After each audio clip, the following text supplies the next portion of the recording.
If it's Tuesday night, and it is, and you're within the sound of my voice, and you may be, it must be time for Mission Log Live. I'm Ken Ray. And I'm John Champion. Each week on Mission Log, you are the star. You call us, you chime in with your questions and comments, and tonight we welcome a very special guest, the SciBabe herself, Yvette d'Entremont. Now, is there not enough science in your sci-fi? Or maybe too much science in your sci-fi? We'll explore that and so much more. And we'll talk about whatever else you want. We are here for you. Now, you can click on the link to join our Zoom meeting, or you can use the one tap from your smartphone. You can even call us the old-fashioned way. Dial us up at 669-900-6833 and enter the meeting code you'll find in the show description and the comments. Thank you to everybody who is watching us tonight. If you're catching the show later, you're either watching the video on Facebook or at YouTube on youtube.com/RoddenberryProd. We also put audio of this show into its very own podcast feed. You can find that on iTunes and wherever fine podcasts are downloaded. And speaking of fine podcasts, head over to podcast.roddenberry.com. There you will find links to all of our shows. Mission Log, of course, this show, Mission Log Live, The Trek Files, Women at Warp, and Priority One. And one last favor to ask, please, as long as you're here, please like the show and please share the show because there's plenty of us to go around. Hey, we'll meet Yvette in just a minute. Before we get to that, a little bit of business to take care of, but I always like to mention the people who are watching us live. John Krikorian, Ken, he's glad to see that you look like you have recovered from the Rigelian flu. Isn't that good to know? It is very good to know. Thank you very much. Yeah, I'm really excited to almost sound human again. Right. We have a kapla from William. We have a hello all around. Good evening and hi, everybody. And way back when I first posted about our guest, Meredith said in all caps, "I love her." So very excited about that. Very glad to introduce our guest in a minute. So if you do have questions about real science or fake science or sci-fi science, now is the time to call in and be ready. Again, you can click that Zoom link or you can call 669-900-6833. And we do want to mention that we have a poll this week, as we did last week. Ken, can you catch us up on last week's poll? Yeah, last week the question was Section 31, love it or hate it. I'm honestly surprised by the answer. 59% of people said they love it. 41% said they hate it. So there you go. That's what you guys, some of you guys anyway, well, 59% of you think about Section 31. Of course, we do have a new poll question this week as well, John. Yes, we do. And I'm a little bit surprised about the answer in this one, too. This week we ask, how important is the science in your sci-fi? 75% of you said it's very important in your sci-fi. 25% of you say not very important. I'm a little bit surprised. I actually am. Yeah. That is a bit surprising. Here's the thing, though. I mean, the problem is the way the poll is set up. It's always a binary question. And it may be, like, here's the thing. I'll bet you every one of those people can quote a line from Star Wars, which is not overly sciencey, I don't think, although certainly we could ask Yvette about that coming up in just a moment as well. Okay. But I mean, just because, I mean, like maybe it's one of those things where when you get real science, then you get really excited. And then when you don't get real science, it's still fine. By the way, when we said that you can ask her about real science, points to anybody who asks about the 80s movie. I'm kidding. Don't ask her about the 80s movie. I don't know if she's seen it or not. But when John said, you can call and ask her about real science, I'm like, so what interesting choices do you think Anthony Michael Hall made in that movie? The answer is all of them. He made all the interesting choices in that movie. Hey, so before we get to your calls, we do want to remind you very quickly about our shop, conveniently located at missionlogpodcast.com. You just click shop. That's all you do. You go to missionlogpodcast.com. You know how to do that. And then you click on shop because Carl Huber is cranking out a ton of cool stuff for that very shop. Cool stuff like what, Ken? What might we find in the Mission Log shop? Well, cool stuff like the You See Timmy t-shirt, bonk bonk on the head since 1966. There is, of course, the shirt commemorating the activities of Nova Squadron. There's the Titanics Mining Corporation shirt and old favorites like Cool as Kirk and Ethos, Pathos, and Logos as well. Now, what's really neat about all these, they aren't just for t-shirts, mugs, stickers, notebooks, tapestries, tons of stuff. Like I've got, well, golly, I've got the sticker that I put on my Kindle, and I've got the one of the journals. So, I mean, really just tons of stuff that people can check out, John. Yeah. And those designs, again, at missionlogpodcast.com. So much to check out. You get to make your own truly unique Trek-ish gear. So get yours today at missionlogpodcast.com. By the way, going back to that poll question, it was funny. Last week's poll question, Aaron Harvey says 59% of the viewers are wrong. Wise guy there.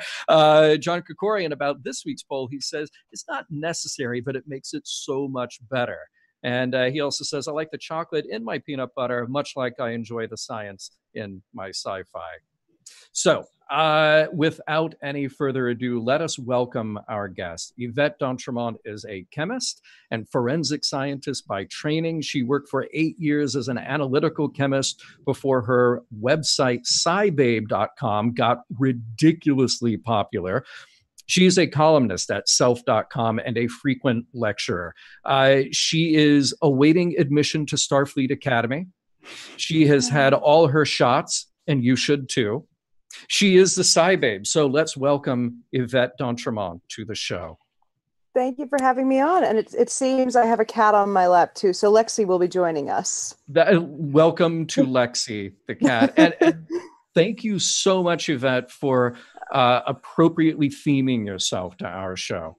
It's one, as I said before we got rolling here, one does not simply walk onto Mission Log. One comes with their science officer uniform. It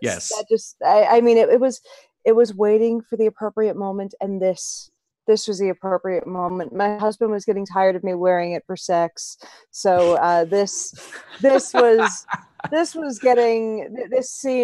seemed like the time. So yes. I'm just gonna have to go back to wearing the Jar Jar Binks costume for sex. Well, I really want to thank you for joining us tonight. It was a true pleasure. Let me ask you a question. I mean, just forgive me because John gave us a little bit of a rundown, but for people who don't know, give us a, let's say we're going further up in the elevator than John just did. Give us the elevator pitch on who you are and who SciBabe is, and are they the same person? There's a little bit of wiggle room between the two, because you always curate a little bit for what people see. Like then there's the me, the jackass sitting at home playing with the small petting zoo that I have, obviously. But it's a bunch of years ago. Here's kind of the superhero origin story of SciBabe. So one day I got the worst headache of my life, never went away, and it's not a mother-in-law joke. I like my mother-in-law anyways, but moving on. So I get a bad headache, doesn't go away. And of course, when you get something that's hard to treat medically, one of two things happen. Either it gets treated right away, or you get into a world of hurt.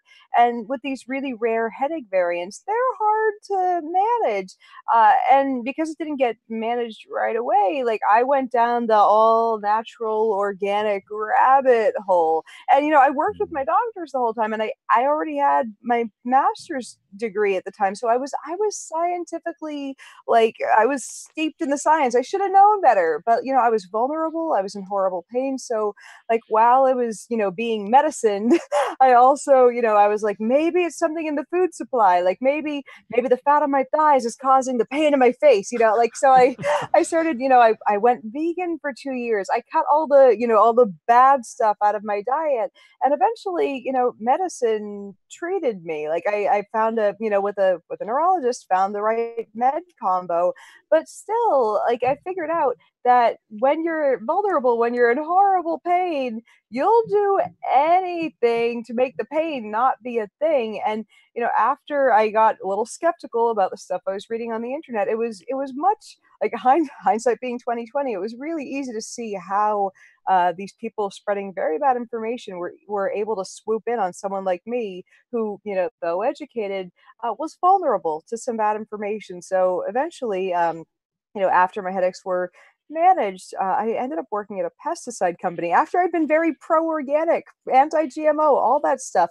And I saw how tightly regulated all of these things were and how hard it was to get a pesticide to market. And that I didn't just, lick the vial of pesticide, say it's probably not going to kill your kids, and go back to my desk and watch porn for 8 hours a day. Two maximum, maybe 3 on Thursdays. Okay, but wait, but you wanted to lick the vial of pesticide. You wanted to. Lovingly, not for testing purposes, because licking is fun. Exactly.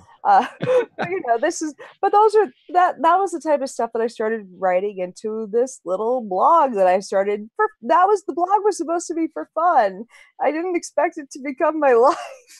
So, I mean, it was funny because I'd moved to California for this chemistry job, and I had friends tell me, "Now don't go Hollywood on us." I'm like, me really, this like size 6 is considered fat in Hollywood, and I was a size 8. Oh, heaven forbid, death by Hollywood standards. I'm like, there's no way, none of this is gonna happen. And lo and behold, life hath happened. So it's been very strange that this thing that I started on a whim turned into my job and has occasionally landed me on TV shows, and I'm this has been a kind of a big dream. And if I believed in such things as us living in a simulation, I would believe that this is possible. But no, I think we're all living on Earth, and I just got extremely lucky. And I was good, but I was also very lucky. This all kind of happened. So now I just keep on finding things that are little bits of pseudoscience and try to root them out with some good science and a side of dick jokes. Nice. So give us a rundown of your Trek fandom. I mean, you sit here with the science uniform on. You're bringing it. You're bringing the Trek fandom right here to Mission Log. But tell us a little bit about was this something in your childhood, or where did it start? This is crazy. So my father, and this is I don't, this is kind of sad. So I don't get along with my father anymore. That's a long story that you and I can chat about off here. But he was the nuttiest Trek fan ever. And I fought this when I was a kid, but now I secretly liked the Trek while not liking my father and his obsession with it. But he so obsessively recorded all of the episodes. And when Star Trek was on in my house, specifically TNG, you didn't make a sound. If you were in the living room and you fucking whispered, oh, sorry, I didn't ask if you can swear on this podcast. We keep it to a minimum. I will calm it down. Probably should have clarified that beforehand because I'm mouthy. But anyways, if you made a sound when TNG was on, you were shushed. Dad was he was a little bit cranky about everything in life, but it made Star Trek a little it made the time while Trek was on unenjoyable, while Trek itself was really wonderful. Because you're a kid, you don't want to be shushed, but Star Trek itself, when I got to be older, it was I really actually enjoyed it. So I started watching the episodes again while I was older, and it was there were some really wonderful memories around Star Trek, except that my father was such a jerk about it. Then Voyager came out as TNG ended, and I was oh, there's a girl captain. You can have a girl. I was I think in junior high around the time that happened, and I really loved Voyager.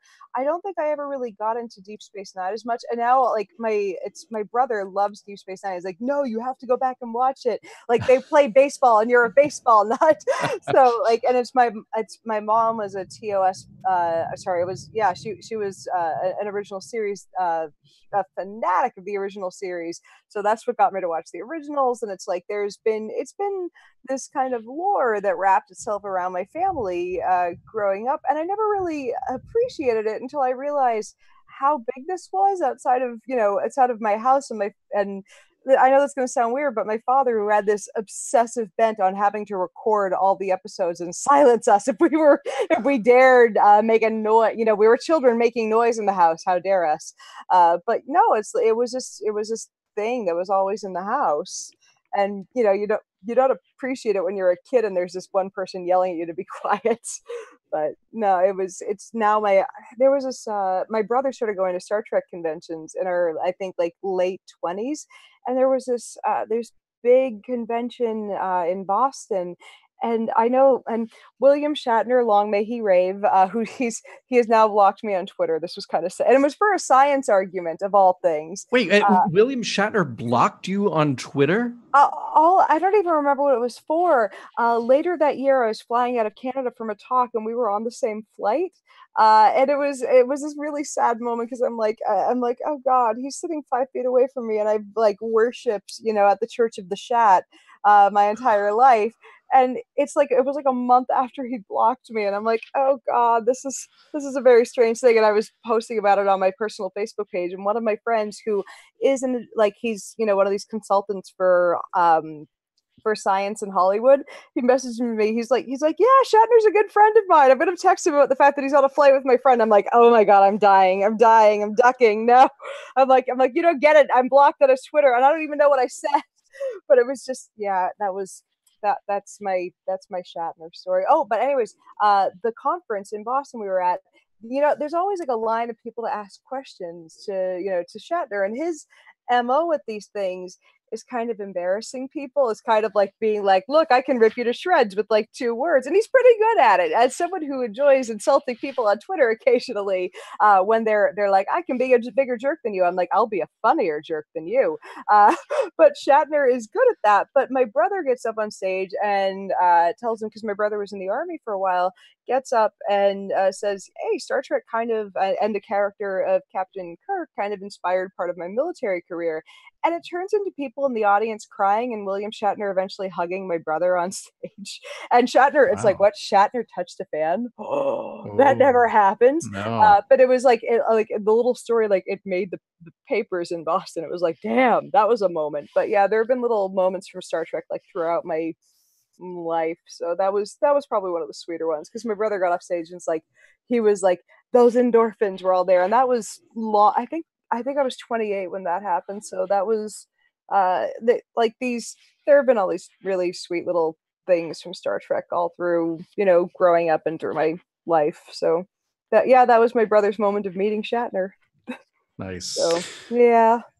Yvette D'Entremont is our guest this evening, the SciBabe. Of course, if you have any questions, we would love for you to get those questions in. So join our Zoom meeting by, clicking the thing near the video that I assume you're watching right this second.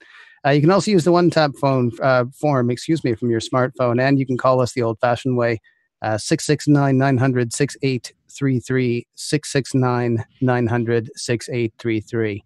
So you probably heard at the beginning of the show, we have a poll question that we ask people, and I'm going to throw it to you. How important is the science part of science fiction to you? It's how to phrase this kindly. Science and science fiction is always horrible. Like if you ask anyone who's actually a scientist, it's bad. Like it's never. I mean, my master's is in forensics. I can't watch, and I mean, I never really watched the CSI type shows before I went to grad school, and it's a good thing I didn't, because all of my expectations would have been shattered. I would have been like, but aren't you supposed to call Gibbs and and Abby in the lab, and they're gonna just zoom on everything and that solves it? Like, isn't that how science works? No, oh my God, it's there. There's like, you'll see no actual science.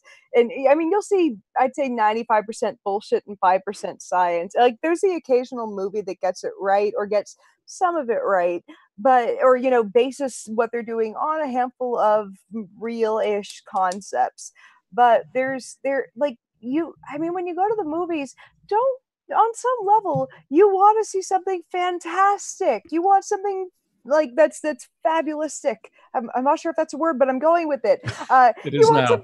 You want something that's really far removed from reality. And science, I say this as someone who spent a lot of years in the lab, science is fucking boring. Like you want the eureka moment. You want the thing exploding and that means I have a discovery, and all of a sudden, like you want to know what happens in science? Paperwork. Paper. Sorry, pardon me. You want, like, science is a lot of paperwork. It's like it's me sitting at my desk crunching numbers after hours of extracting a chemical. Science it's not the explosion. It's like, and there's nothing wrong with that. It means that there are people who are dedicated enough to making sure that you eventually have a better boner pill, that they will sit at a desk doing paperwork. Isn't that wonderful? They're doing that for you? Well, maybe not for you. I wouldn't say that. I don't know what your thing is, but still, they're doing that for the greater you out there, and that's what's amazing about science. It's like there are these people that are that dedicated to discovery that they are sitting at a desk crunching numbers. For it's us, sexy, but it's a thing. It's so in our chat, John McQuillan he calls out one of my favorite bad science tropes in science fiction, which is enhance. You just take a picture and you just say enhance, and suddenly you can see everything in the picture that wasn't originally captured. And Josh asks you a question for the SciBabe. Any particular episodes or films that drive you crazy for their bad science? Let's see. Particular episodes of film. Oh, yes. So ages ago, I watched a bit of NCIS back in the day, and I enjoyed it for a couple of things. Number one, Gibbs owns my heart. He's a pretty older man. And number two, there was there was one episode where they were trying to analyze this snack cake. I don't remember the name of the episode, but anyways, the snack cake someone had eaten, like it like made them, I don't know, they had this horrible reaction, and they were poisoned by this snack cake. So as a chemist who I specialize in method development, I would take a starting material, either I extracted explosives from, the chemical within the explosive from bombs, or I would extract drugs from urine. Extraction is a very careful thing, because you have to make sure you get the raw material, like the target molecule, out of the thing without losing any of it over this process, without keeping any of all the other things in that starting material that could possibly hurt your machine, and without keeping and you're using other chemicals along the way to extract this. You have to make sure you get rid of all those other chemicals that once again could possibly hurt the equipment you're working on. Abby, the gothic-y chemist in the show, who's adorable and has these great outfits, and I love her boots. I may have gotten some Doc Martens because I loved her outfit so much, and I might possibly have one of those, adorable. Let me just say that this is not the only character outfit that I have. Moving on. There is a thing that she did in this episode that made me, the method development chemist, very angry. She takes the snack cake and puts it into a GCMS vial and just injects the snack cake right into the GCMS. I'm like, you're gonna destroy the column. What are you doing? All the lipids in that snack. I couldn't tell which part of the machine was gonna die first, but she was gonna kill the machine. Why would you do that? A million chemists watching, or however many they could trick into watching that show, were crying all at once. It's not how you chemistry. So anyways, if anybody watching this ever doubted that I actually did my job, please have no doubt now, because I could think of a million different ways that she could possibly have done that without killing her machine, and she did it the worst possible way. Hope that. So that's the biggest thing that ever really made me upset watching a show. I think I actually threw something at the computer when I was watching that. I was like, what do you do? Do you have any idea how many millions of dollars you just So is there anything then? I mean, we are actually talking during the week of the premiere, the 50th anniversary of the premiere of 2001, The Space Odyssey, which a lot of people will point to as, because it was Arthur C. Clarke, and because he and Stanley Kubrick were trying to make sort of a smart science fiction film. Oh, yes. Is there anything that you do look at that you're like, all right, nothing's going to get it completely right, but that one is interesting, or that one sort of does come close, or is it all just out the window because it's on TV or in the movies? I think surprisingly, The Martian did a pretty good job. I mean, it's the odds of somebody managing to survive for that long, very, very slim. The way they presented it, though, if someone managed to survive, here's how they do it, is the way I kind of look at that one. He would have to have had all of these things happen just right. But, they didn't say anything that was implausible in that. living on shit potatoes for 3 years. Sorry, I'm I'm sitting here going, oh God, you must be in the back of your mind going, how do I bleep all of this? But like, I'm sending you a pony after this is over. But yeah, it's like living on poo potatoes for 3 years, highly unlikely. But implausible? No.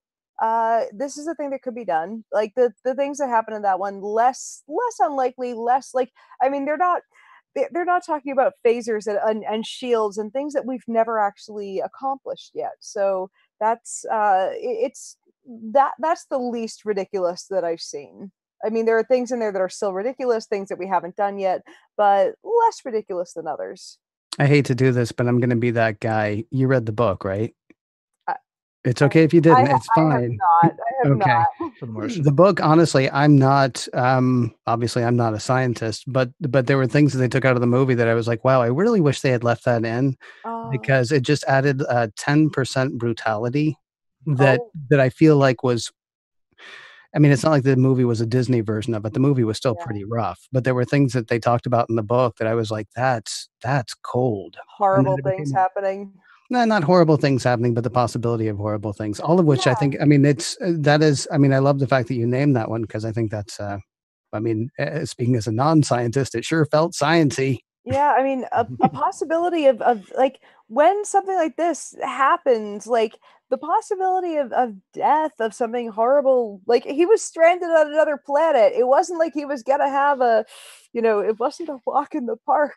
This is like, I think that that was one thing that did feel absent. Like you kind of felt like he was gonna come home every second that you're watching this. Like I think this possibility that he might not wake up should have felt a little more there. But sorry to any viewers that are watching this that haven't seen like a 3-year-old movie at this point. Somehow Matt Damon made it home. Yeah, in the novel, I think you weren't necessarily certain that he was going to make it home because it wasn't played by Matt Damon. But then, once it's Matt Damon on a planet, it's like, well, he's coming home. It doesn't matter if it's Matt Damon in World War II or Matt Damon on Mars. We're freaking getting him home. Doesn't matter how many trillions of dollars the U.S. government spends. He's coming home. So I love that. I forgot about that. Didn't somebody figure out one time exactly how many millions of dollars the U.S. government has spent saving Matt Damon? Yeah, so someone more clever than me went out and crunched the numbers on that. Like, maybe it's just that Matt Damon is. I'm sorry to Trump and John McCain this one, but maybe Matt Damon's just bad at whatever job he's doing. Or he may be a national treasure worth spending millions of dollars to save every other year. I mean, it's tough to say. Like, who knows? Maybe if he was another astronaut, maybe he wouldn't have blown a hole in the space. What was the thing that caused him to be stranded on Mars again? I forget what it was. It's been so long since I've seen the movie. Yeah, well, it's been a few years, but we'll all get together and watch it again. I think that's the play. Come visit me in San Francisco. Y'all are invited to come hang out. Fantastic. Hey, we've got a little bit of business that we need to do, but I want to remind everybody, we are listening to, we're here tonight with the SciBabe, Yvette D'Entremont. And again, if you have questions you'd like to ask or comments you'd like to make, we would love it if you did that. So click on the Zoom meeting link, or if you're watching on your smartphone, there's a one-tap form that you can click on there. There is also a phone number that I'm desperately trying to find and failing miserably. I think I know the number you're looking for, Ken. Oh, good. You're looking for 669-900-6833. I don't think that's it. You're the worst. Yeah, I know. So please go ahead and give us a call and have your questions lined up for Yvette, or keep popping them in the Facebook chat room. And by the way, if you're in the Facebook chat room, please go ahead and hit like again, because there's nothing we like more than being liked. Well, there are things that we do like quite a bit, though, like the good people over at Eagle Moss and the official Discovery Starships collection. Can we say a word or two about them, John? Do you mind? I think we can. In fact, you keep talking. Yeah, I'll do that. Hold up this beautiful model here of the Discovery. Oh, is that what you're going to do? Really? Yeah, because when the camera's back on me, and if you want to let me know when that is, I will also show the really cool magazine that I love so much that came with my Discovery. Nice. But I haven't taken mine out of the box yet. Yeah. So Eagle Moss, the official Star Trek Discovery Starships collection. Discovery's done, of course, for quite a while. Yes, we know they're working on season 2, and we're excited about season 2. But if you miss the Discovery, you can have the Discovery. Eagle Moss wants you to get a whole bunch of ships, actually, from Discovery. Yeah. So on the Federation side, you got ships like the Shenzhou, the Discovery, the Corella, the Jaeger, the Europa, and then flying in from the Klingon space. I hope you don't mind, John, but I'm going to do the Klingon ships this week. Okay, do it. You got it. You got this. I'm not sure if I'm pronouncing this right. Is it Bird of Prey? Oh, so close. Yeah, I think so. Yeah. And the class destroyer. That was perfect. That was perfect. Thank you very much. I was able to make that noise this week without making that noise for another 30 minutes. So what you will see when you visit eaglemoss.com/discovery starships are renderings that serve as the basis for the die-cast models themselves, painstakingly reproduced, as always, under the supervision of Star Trek expert Ben Robinson. Now, these are officially authorized by CBS. They're roughly 8 to 10 inches from bow to stern. That's a good-sized little ship. They are hand-painted. They are rich in detail. Because they're die-cast, they have a nice heft to them for sure. Each comes with that awesome magazine that Ken was showing off, and it is full of real-world and in-universe information, and each comes with a display stand, not unlike this guy, suitable for displaying your ships. Look at that. It looks like you're just holding up your hand as the display stand. Right? It doesn't come with a hand, so don't worry. Yeah, you could use your own hand. Yeah. You could use your own hand. That's true. Subscribers will get their first ship, the USS Shenzhou NCC 1227, for only $9.95 with free shipping. Look at that. A ship with free shipping. How can you beat it? Additional models, including the iconic USS Discovery NCC 1031, will then ship monthly for the special subscribers price of $44.95 each. That's about 20% off the standard retail price. And those ships also ship with free shipping. That's very good. Now, you might be somebody who wants to pick and choose your own ship, and who can blame you? You could do that. Now, for that, you can go to shop.eaglemoss.com, or you can check out your local comic book shop. You'll pay about $10 more there, but saving money isn't the only reason to subscribe. Subscribers get free gifts worth over $100 during their subscription, and of course, you can cancel your subscription at any time. So, to subscribe, eaglemoss.com/discovery starships. To buy individually, shop.eaglemoss.com. And a huge thanks, as always, to Eagle Moss for sponsoring this week's edition of Mission Log Live. Now, we are on tonight with Yvette d'Entremont, the SciBabe. So any of you who want to call in and join us live with Yvette, you can do so by clicking on the Zoom link, or you can call that number that we mentioned only moments ago. I think it goes a little something like 669-900-6833 and enter the meeting code. And a lot of people are chiming in on the Facebook chat, so we can go to some of those questions. This actually is going to lead us into a little conversation about believability in Star Trek. Yvette, one of our listeners says, this is from Stephen, says, what do you think about the tech of the transporter, the Heisenberg principle, compensators, etc.? Is this maybe one of the biggest leaps of imagination that we take with Star Trek? I think, I look at this one and go, I still fear too much that it's going to be a thing like in the movie The Fly, where you hop into it and any little microorganisms that are in you, you're gonna get spliced with that. Like I can't. That's one that I look at and go, no, I get it that it's several hundred years from now, or at least like what's the closest Trek to right now? About 200 years from now? So Enterprise was set in the 2150s. Yeah, I don't think we're 150 years away from that. I think we're hundreds of years from that, because I know that at this point we've we've kind of proven, or at least theoretically, we've proven wormholes. We've proven certain amounts of things that we can, transport some particles through. Like we've proven tachyons at this point. We've proven some particles that can move through time in a non-linear fashion. We've proven some particles that we can move in, spatially non-linearly, but I don't think we can disassemble and reassemble full humans at this point with their clothing, with all the matter around them. I'm just like, I'm not think I just nah. I get it that that's a non-scientific answer, but I'm looking at all the things that we've shown we can do, that because science is sequential. It's like we build up, like mathematically we start with 1 + 1 is 2. Eventually, after a lot of different things that we know from there, a lot of different theorems, we eventually get up to calculus. After I know it's a long leap from 1 + 1 is 2 up to calc, but it's sequential.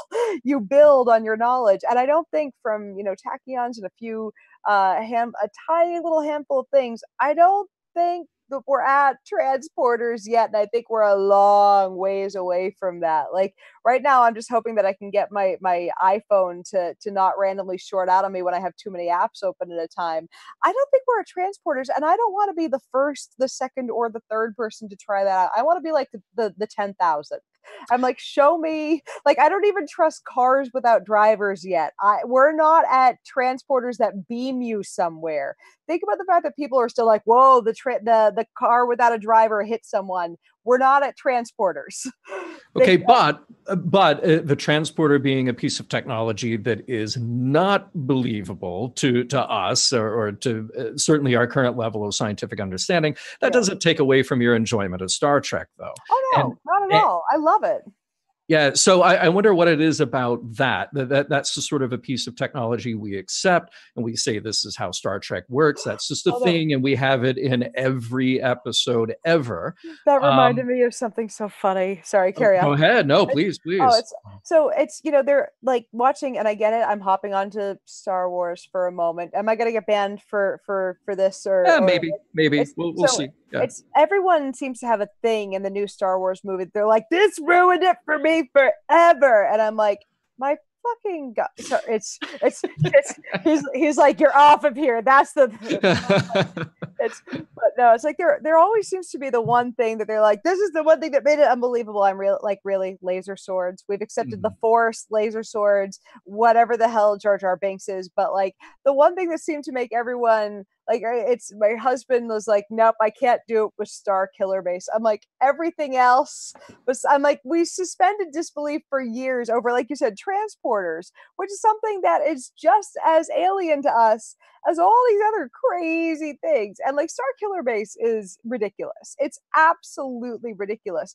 But I feel like if we're looking at how far removed it is from everything else we have, it's about as far removed as transporters at this point. I mean, it's I think it's farther removed probably, but like it's, if they had other technology in there that seemed to blow up an entire planet. Like they already had the original Death Star blew up Alderaan. Like that was, if I'm remembering correctly, like. Yep.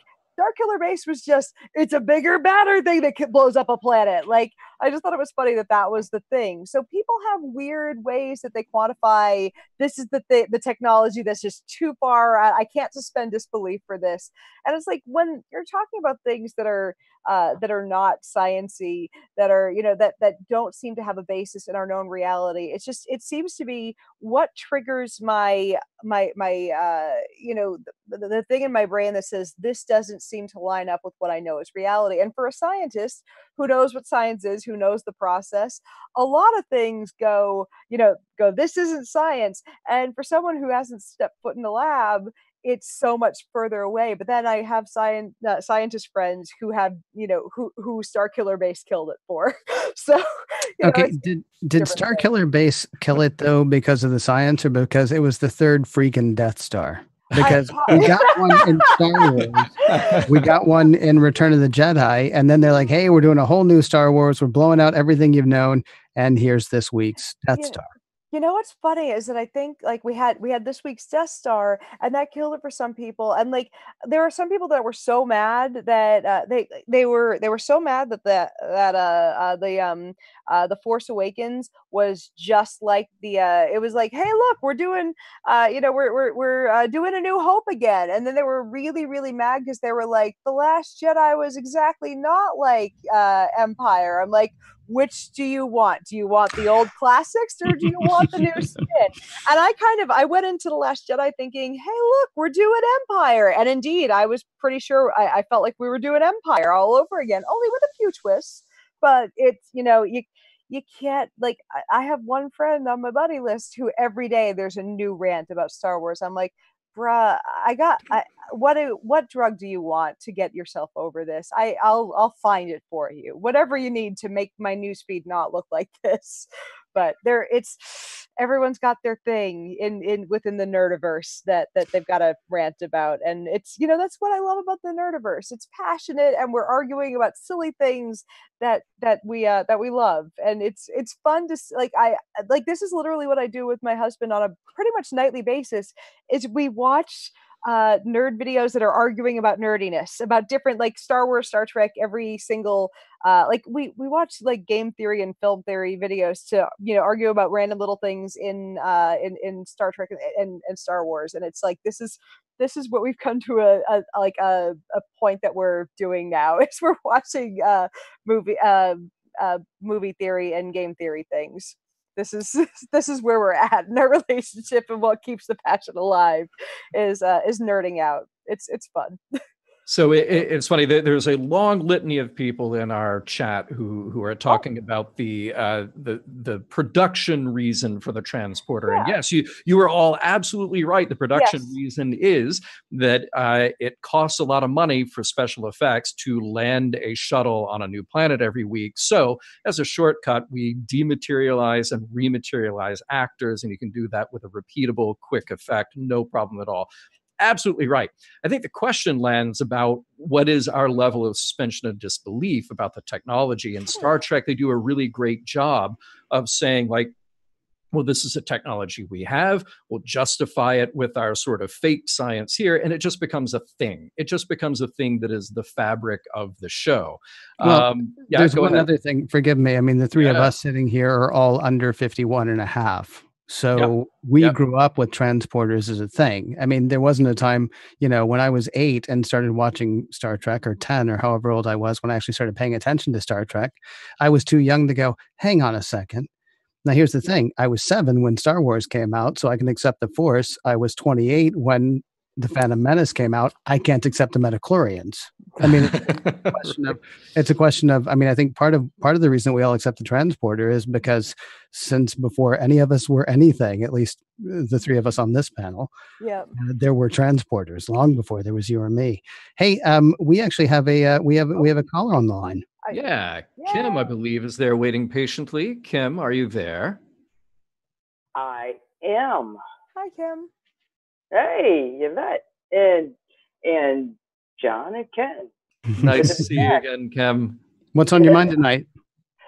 Well, I got to thank you guys for having Yvette on, because I, believe it or not, I do follow some social media, but I didn't know that Yvette was out there, and I was checking out her feed here the last couple of days, and found that very interesting. So guess what, Yvette? I am following you now. Thank you. Thank you very much. Yes. Yeah. So the one question I have for you, Yvette, is are you still doing actual science, or are you just so involved with the social media stuff and doing that you are consumed with that enough that you're not still practicing on the science side? So a couple answers to that question. So number one, I do my writing. The main thing that I do right now is I write, and I write for the outline, and I write for Self. And the stuff that I do for the outline is some really intensive, deep dive investigative journalism, and I love what I do over there. And I try to bust people that are promoting bad science. And sometimes, right now, I have an investigation going on into someone that I can't talk, since we're in the middle of it. I can't talk too much about it. But my next article, it's we're busting someone who might be promoting a dangerous it's like I shouldn't talk too much about it because we're in the middle of it, but I really try to bust people who are promoting things that could be dangerous for people's health, and who might be taking advantage of people's vulnerability, and sometimes taking their money. And I think that's an important use of my science. And I've had people tell me they've started vaccinating their kids. They've gotten away from some bullshit, some BS diets. And I mean, I've seen like these things. I think are really important uses of my science background. And I mean, as much as like I really love my work in the lab, this is another way that I can use my degrees. Now, there is another side to what I do. I've got there's an offer on the table to work as a lab director at a lab that's going to be opening in a few months. I've already started consulting with some investors on this. So even though I haven't been working in the lab for the last about 2.5 years, indeed, like I didn't get my degree taken away from me. So it's like it's still there. And I've had to read scientific papers constantly through this. So even though the main thing that people see on a regular basis is the social media stuff, like on a daily basis, I'm tweeting and I'm on my Facebook page, and that's kind of to keep people that read my deep dive articles engaged while I'm in the background, talking with editors and reading through thousands of pages of scientific text, and in some cases legal documents, to make sure that I'm keeping myself in the clear when I'm writing these, because I run a really big risk of being sued when I go after some of these people. Because like I wrote an article on David Avocado Wolf last year that the biggest fear with that thing was getting sued when I wrote about him, because he was very tricky to write about. And I've had, it's been a very big education on how to be a journalist, because I had to basically learn how to journalist off the top of this, because I'm a good writer, but journalism is it's difficult, it's daunting, and it's been a lot of fun. But it's learn a new skill set, keep the old skill set fresh, and make sure I can keep being goofy and fun for people while I'm doing all of this. So I hope that answers your question, and I hope I don't disappoint you while you're starting to follow me. It's funny. It's quite coincidentally Vanessa who said hi from Van in Australia. She says. She's asking about David Avocado Wolf. She says, what Star Trek exospecies would he be? I don't know if legally you can answer that or not. A Ferengi. Ferengi, yeah. He does seem a little greedy, a little underhanded. So I think that would be either. Is there a species that's is there an uber charming species that's very good at I don't want to, let's see, because the thing I've been told about Wolf is that because I've talked to a few people that were former associates, and I've heard he's, number one, very smart, number two, very charming, number three, lacks a moral center. That's in the opinions of people who shall remain nameless, who were anonymous sources. All right, so allegedly Ferengi. Allegedly Ferengi. Allegedly Ferengi. Very nice. There were some nice Ferengi, maybe. Yeah. Depends on when you catch them. Exactly. Could be nice, but their general nature. We're going to go with Wolf being Ferengi. There we go. Kim, thank you so much for joining us tonight. Really appreciate it. Hey, thanks for having me on. Just thinking of Quark. Yeah. Quark's the one, although we're only, 4 episodes into Deep Space Nine at this point, I think? Yeah, well, number 4. Number 4. Yeah. Yeah, number 4 drops this week. Thursday, yeah. Thanks a lot, Kim. Thank you. Hey, want to do 2 things really quickly. First of all, want to let people know, and we probably should have warned Yvette about this, we're reintroducing the lightning round. Oh, yeah. Because we had this great idea like 2 or 3 weeks ago. It's like, let's do the lightning round. And then we forgot about it and never did it again. So we're bringing that back. Just for you. Doing that in just a moment. But first, something for you to do after the lightning round and after our show. We'd love it if you stayed on Facebook to catch the live recording of Priority 1, a Roddenberry Star Trek podcast. Every Tuesday between 11 and 11:30 is when they kick off. That's 11 and 11:30 Eastern, 8 to 8:30 Pacific. Elijah, Kenna, Tony, and Winters bring you news from all over the Star Trek multiverse. TV and movie talk, gaming news, literary reviews, tons of stuff. If you want to see behind the scenes of a well-produced podcast, this is the behind the scenes part. Check it out live, because I do know that they love having people stop by and say, hey. They kick off a few minutes after this show every Tuesday night live on Facebook. So don't touch that thing that passes for a dial these days. Settle in for Priority One, a Roddenberry Star Trek podcast, streaming live as it happens at facebook.com/Priority One podcast. So I know you're a science type. You may not be familiar with the parlance of game shows and things, but we have a thing called the lightning round. Lightning rounds tend to be rapid fire questions. Mm-hmm. Okay. Very good. Very good. Well done. Yeah. Yep. So bear in mind, as we throw these questions at you, there are no wrong answers. Oh. Star Wars or Star Trek? Okay. There may be one wrong answer. We are going to have to go Star Trek on this, just so that I don't get kicked off the show. But yeah, well, you've also got the outfit, so really, yeah. What else was it going to be? Favorite Planet of the Apes movie? I don't have one. I've never seen a single one. Just kill me now. And that will get you kicked off the show. All right, pseudoscientific product or belief that drives you absolutely nuts above all others. Cleanses. Oh, really? Really? Okay. It's a toxicology person. Just I'm not going to say all the words, because that will get me kicked off the podcast. I have a lot of them, and they're the top shelf swears. Nice. Wow. Okay, I'm fine not hearing those, by the way, in case you're wondering. Favorite scientist from history? We're going to go with Marie Curie. Nice. Favorite scientist from fiction? Fiction. Do I have even though he's not a scientist, we're gonna go with Sherlock Holmes, because he was an investigator, and that's something that I kind of consider. I have to work with clues. I have to work with behavior, and that's something that tips me off that someone's peddling some BS. Is always the language that someone uses, and more so than even the science. Which is kind of a strange thing to say, I know, but it's something that I've always kind of loved about that. Oh wait, Dr. House, actually. Oh, nice, good. Which is kind of a spinoff of Sherlock Holmes, because they wanted to combine a scientist and a Sherlock. So yeah. All right. Favorite piece of laboratory equipment and why? The GCMS 7890, because it's such an elegant piece of equipment. Yeah. Especially if you give me one with the dual injection port. Oh, it's so much better than the 89. It's at least one better. Yeah. I have no idea what you're talking about. Neither do I. So GCMS, it is a gas chromatograph. It's anyways. It's what I'm not gonna. This would just annoy your listeners. So either way, it separates ions and lets you know how much of what you injected into it you did, and lets you know what you've got. So sweet. It identifies molecules. Piece of Trek. Yeah. Go ahead. Okay, a piece of Trek technology you want to take home with you.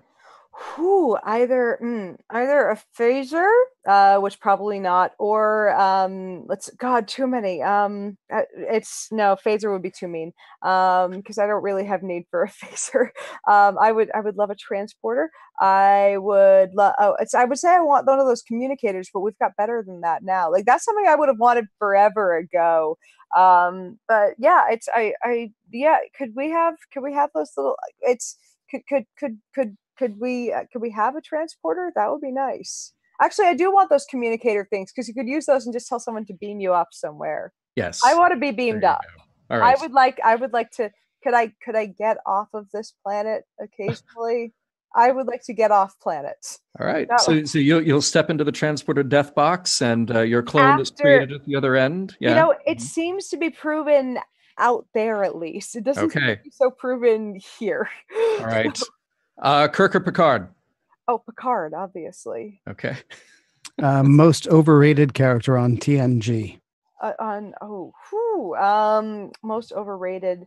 We don't need Riker. Fuck that guy. Pardon me. Sorry. I see you're just shaking your head at me like, you heathen. Yeah. Well, later tonight, you're editing this show. Okay. That's all I'm saying. You're doing that later. Riker's got a great beard, but it's. Yeah. We refer to that on this show as the full Riker, by the way. Yeah, we refer to a lot of things as the full Riker. Right, Riker is a very attractive man, but like it's all the things. Like, here's the thing: if you take, and I mean, I have never done an analysis on this, but I feel if you take him out of the thing, some other character could have done pretty much everything he did decisively and just as well in his absence. He is unneeded, other than marital relations with Deanna. And then I'm just saying, we had a Klingon who did that quite well. I'm just saying. For like an episode, that was the weirdest. You remember that? Maybe. No, I'm just saying you remember that as like being a real relationship, because I know I did. Maybe, and then maybe if Riker wasn't there, maybe that was the only thing that was stopping their love. That's maybe they had feels and Riker was just stopping that. I'm going with this, okay? I'm pulling this straight out of my Diet Coke can. 2 more questions in the lightning round, which is getting less lightning as it goes, but I heard that a minute ago, so it's cool. If you were a tree, how would you change science? If I was a tree, how would I change science? It's kind of a joke question. Don't worry about it. And the last one is, have you been to Vulcan, Alberta, Canada? Have I been to Vulcan, Alberta, Canada? Yes. There's a Vulcan, Alberta, Canada. I have not. I've been to Alberta, though. However, a Vulcan and I did get married at the same place. What? What? A quarter Vulcan. Leonard Nimoy's son got married at San Francisco City Hall 2 weeks after I did. Oh, right. wow. Oh, okay. Right I went to such an exclusive place that we're booking off-planet people. So there. Nice. Nicely done. Yeah. So. Golly, I want to ask you another question, but we're coming close to the end of time. But not the end. We'll be into a show. Right, the end of the show time. Yeah. What I'm wondering about is, I want to talk to you about the rock star, science thing that is Elon Musk at this point. Oh dear. So he's like, out there being Tony Stark, kind of, without the super suit, as far as we know. Sends a rocket up into space with a car on it. And then I'm watching the news yesterday, just regular news, and they interrupt programming to show that another Falcon is going up. And I don't remember them doing that so much over the past few years. I'm wondering where you think the interest or sort of expectations around science are as we sit here today in 2018, as far as like the public consciousness. What's people's take on science at this point? That is a large question that I wish I had a better capacity. And you got 2 minutes. All right, so you know what I think. I think the wonderful thing about all of this is that people are optimistic about science. They don't have something to be optimistic about publicly about many other things. We're turning to science as a beacon of hope. While we have a lot of other things that are giving us reasons to be pessimistic, and unfortunately good reasons to be pessimistic. So while we're looking to leaders in politics and education that are giving us reasons to doubt and be sad and not know where the answers and the way out of our pessimism are, we can look up and look to the stars and see a reason to be hopeful and a reason to keep trying to learn and a reason to better ourselves. Because as Neil deGrasse Tyson would say, science is a way to better, I'm not sure the exact quote, I'm going to jumble this a little bit, but there's a goal that we have with science, is that we can leave this place better than we found it, better for the next generation, better for our children. And science is a way that we can do that. So I think that that's something that we can see in the discoveries we're making now.